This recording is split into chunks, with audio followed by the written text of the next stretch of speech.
아픈 내 손가락을 남들에게 보이지 마라. 아픈 손가락을 남들에게 보이면 모두가 그곳을 찌를 것이다. 그 손가락이 아프다고 하소연하지 마라. 아기를 품은 자는 언제나 약한 곳을 건드리기 때문이다. 당신의 노여움은 적의 즐거움을 더해줄 뿐 도움이 되지 않는다. 나쁜 의도를 품은 자는 드러날 수도 있는 결함을 찾아 늘 주위를 맴돈다. 채찍으로 때리면서 민감한 부위가 어디인지 확인하며 상처가 발견될 때까지 수천 번을 시도한다. 신중한 자는 절대로 자신의 상처를 보이지 않으며 개인적인 불행 혹은 타고난 불행을 절대로 발설하지 않는다. 운명조차도 때로는 우리의 가장 아픈 상처를 건드릴 때 즐거움을 느낀다. 운명의 매질은 언제나 상처를 노린다. 그러니 아픔은 끝나고 즐거움은 계속되도록 아픈 것도 즐거운 것도 드러내지 마라. 불손하고 오만한 자들과는 애시당초 충돌하지 말라. 불손한 자, 고집스러운 자, 오만한 자, 어리석은 자에게는 언제나 예의로 대하라. 그런 자들은 어디에나 있으니 그들과 충돌하지 않는 것이 현명한 방법이다. 생각의 거울 앞에서 매일 이런 생각으로 무장하라. 그리하면 어리석음이 우리를 방해하려는 위험들을 극복하게 될 것이다. 충분히 생각하라. 그리하면 당신의 명망을 저열한 우연에 내맡기지 않게 될 것이다. 지혜로 무장한 자는 발칙한 자들에게 공격당하지 않을 것이다. 사람들과 교류하는 길에는 낭떠러지가 많아 우리의 명망이 닫힐 수도 있으니 그 길을 걸어가기가 더욱 어렵다. 가장 안전한 것은 그들을 애시당초 멀리하는 것이다. 그러니 그런 자들이 하는 일을 못 본 척하는 것이 현명하다. 복잡한 미로에도 벗어나는 길이 있듯 이런 경우에는 정중함을 보이면 성가신 일을 피할 수 있다. 허물없는 사이를 거부해야 한다. 스스로에게도 다른 이들에게도 허물없는 사이를 허락해서는 안 된다. 허물없는 사이가 되면 그 즉시 우월함을 상실하며 당신의 흠잡을 데 없는 능력을 남에게 주게 됨으로써 존경심도 잃게 된다. 별은 우리 손이 닿지 않기에 찬란함을 유지하는 것이다. 너무 부침성 있는 태도는 비천함과 상통한다. 그것은 인간적인 것으로 부침성이 많을수록 사람들의 인정을 받지 못한다. 그로 인해 조심스럽게 감추고 있던 결점도 드러나기 때문이다. 그 누구와도 아무런 허물도 없는 사이가 되지 마라. 높은 지위에 있는 자와도 마찬가지이다. 그것은 위험한 일이다. 하찮은 자와도 마찬가지다. 그것은 세련되지 못한 일이다. 그러나 무엇보다도 평범한 사람들과 허물없는 사이가 되지 마라. 어리석은 이들은 뻔뻔스럽기에 이러한 호의를 받아야 할 빚으로 오인하기 때문이다. 재능이 많을수록 잘난 척하지 마라. 재능이 많을수록 더욱 잘난 척하지 마라. 그런 일이야말로 가장 저열하고 볼품없는 짓이다. 잘난 척은 다른 이들에게 역겨움을 가져오고 고통스럽게 만든다. 그런 일을 당하는 사람은 잘난 척하는 것을 신중하게 들어줘야 하는 순교자로서 하나하나 주목해줘야 하는 고문을 당하는 것이기 때문이다. 뛰어난 재능은 잘난 척으로 인해 그 공로가 사그라든다. 자연스럽게 보이지 않고 인위적인 기술로 강요된 것처럼 보이기 때문이다. 어느 곳에서나 인위적인 것보다는 자연적인 것이 더 호감을 받는다. 자신이 가진 장점들을 잘난 척하면 할수록 그 사람은 더욱 낯설게 느껴진다. 일을 잘 처리할수록 그에 들인 노고를 감춰야 한다. 그래야 그 완전성이 천성에서 나온 것으로 여겨진다.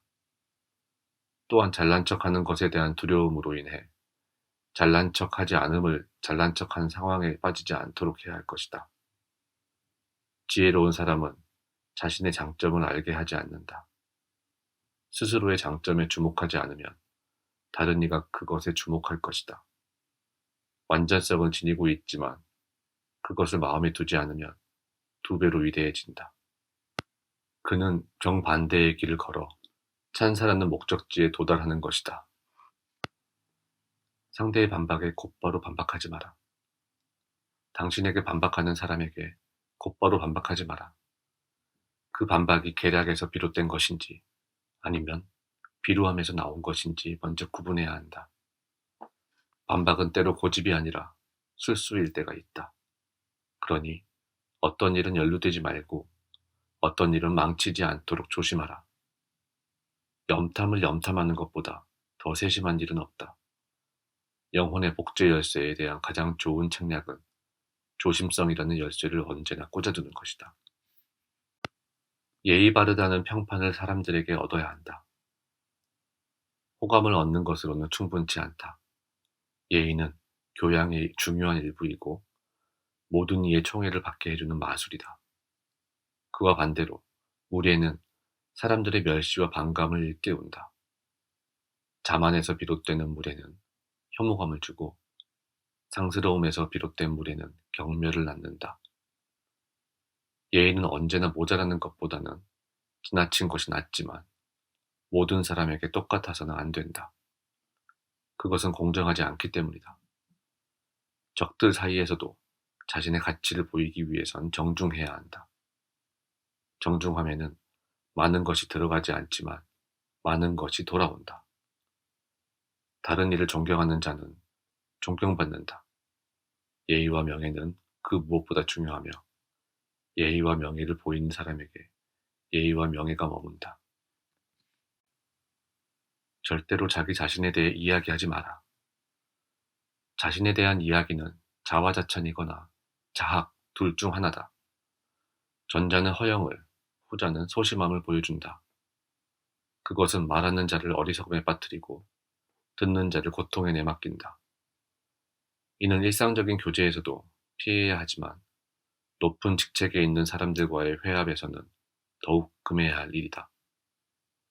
분별 없음을 조금만 내비쳐도 사람들은 그를 어리석은 자로 여긴다. 아첨이나 비난, 두 암초 중 하나에 부딪힐 위험은 상존하는 것이기에 현명한 자도 다른 사람 앞에서 이야기할 때 똑같은 잘못을 범할 수 있다. 당신의 능력을 헤아릴 수 없게 하라. 지혜로운 자는 모든 이의 존경을 받고자 할 때 자신의 지식과 능력을 바닥까지 전부 다 헤아릴 수는 없게 한다. 지혜로운 자는 사람들이 자신을 알기는 하지만 자신을 헤아릴 수는 없게 하는 것이다. 그 누구도 당신의 능력의 한계를 알아내서는 안 된다. 실망할 위험이 명백하기 때문이다. 누군가가 온전히 당신의 근본까지 닿을 수 있는 기회를 절대로 주지 마라. 재능의 범위가 어느 정도인지 정확히 아는 것보다는 그에 대한 추측과 의혹을 갖게 하는 것이 더 커다란 경외심을 불러일으킨다. 사자의 가죽을 걸칠 수 없으면 여우 가죽이라도 걸쳐야 한다. 시대와 타협한다는 것은 뛰어나다는 뜻이다. 자신의 의도를 관철해내는 사람은 절대로 명망을 잃지 않는다. 힘으로 되지 않을 때는 수완을 발휘하라. 이 길이 아니면 저 길로, 용기의 대로로 갈 수 없으면 술수의 샛길로 빠져라. 많은 일은 힘보다는 수완으로 관철되며 지혜로운 자가 무모한 자를 압도한다. 어떤 일을 달성할 수 없다면 그 일을 무시해버리면 그만이다. 특별한 것을 택하지 말고 확실한 것을 택해야 한다. 어떤 일을 잘 모르겠거든 언제나 가장 확실한 것을 붙들어야 한다.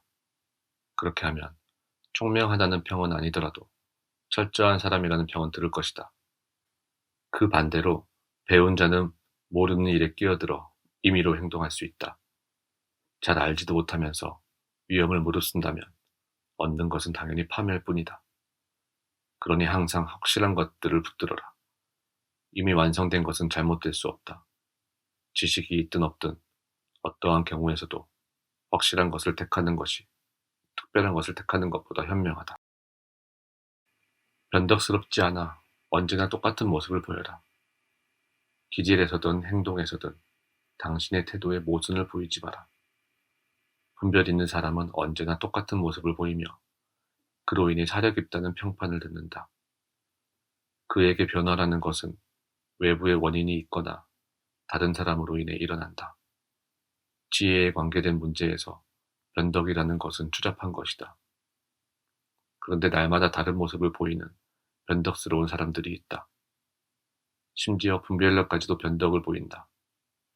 어제는 그렇다 하며 흰색을 내보였다가도 오늘은 아니다 하고 검은색을 내보인다.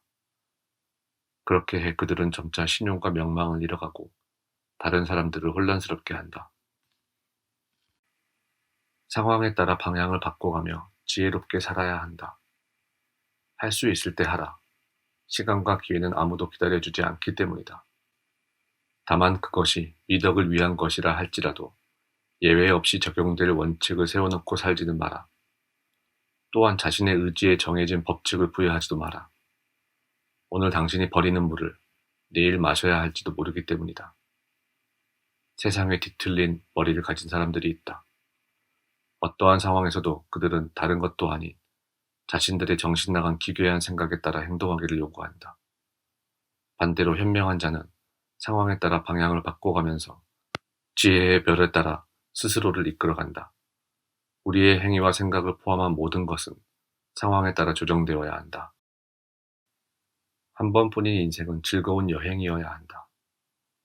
쉼 없는 인생은 주막에도 들르지 않은 긴 여행만큼 피곤하다. 다양한 지식은 삶을 즐겁게 만든다.